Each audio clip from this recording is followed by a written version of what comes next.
The spoon is small, a piece of curved metal you probably got free with a jar of instant coffee. Dissolves before you've even finished stirring. It's a reflex, a habit, background noise in an ordinary morning.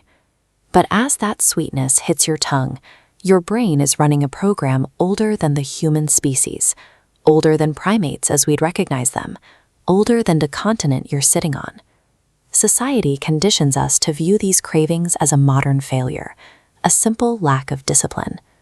Yet the biological circuitry that keeps you reaching for the spoon is the exact same circuitry that once kept our ancestors alive through the most brutal environments on Earth.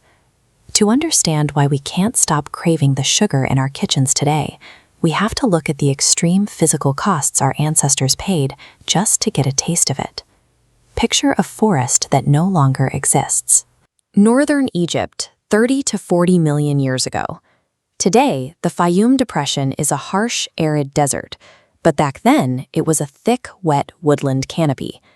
In that canopy, early primates faced two very different survival strategies. They could expend heavy labor cracking open durable nuts and seeds for slow-releasing calories, or they could hunt for soft, ripe fruit, a scarce, fast-burning energy source that yields its calories easily. Teeth do not lie about what passes over them. When dental anthropologists examined over 400 fossilized teeth from this region, they found remarkably few chips from cracking hard shells. Instead, the decay patterns pointed to a diet built around soft, sugary fruit. But nature strictly regulated that energy.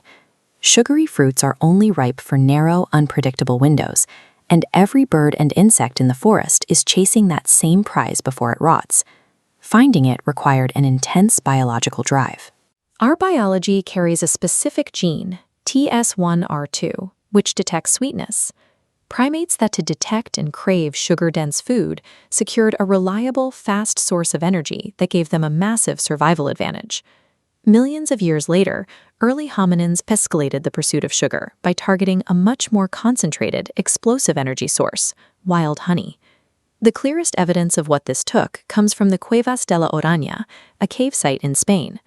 This painting, roughly 6,000 to 10,000 years old, shows a human figure suspended on a rope or vine ladder, reaching directly into a wild hive. It captures a terrifying physical exchange. To get that payload of pure energy, you had to face the risk of a lethal fall from a cliff face while surrounded by swarming, stinging insects. For the vast majority of human history, sugar existed only as a rare prize. It was a substance secured through high-risk labor, appearing only a few times a year for those lucky enough to find it. The shift away from chasing sugar in the wild began when humans started controlling it, starting with the domestication of sugarcane in New Guinea. But even then, they weren't refining it. They chewed the stalks raw, sucking out the juice and spitting out the fiber. The major technological leap happened later in India. Someone figured out how to boil that raw cane juice down, cool it, and coax it into solid, transportable crystals. In Sanskrit, this gravel-like substance was called shakara. For centuries, sugar remained an exotic, highly expensive rarity, closer to a spice or a medicine than a food. It was locked away in ornate bowls, accessible only to the very wealthy or the sick. A popular story suggests that the transition to grain-based farming universally destroyed our oral health. But when geneticists studied 7,000 years of fossilized dental plaque, they found that the human oral microbiome stayed remarkably stable. Early farming and initial refining only modestly lowered the effort required to get sugar. The true biological disaster had not yet arrived. This chart shows disease-associated oral bacteria in humans over the last millennia. The line stays flat across the agricultural era until a dramatic vertical spike roughly 400 years ago, aligning perfectly with the start of the Industrial Revolution.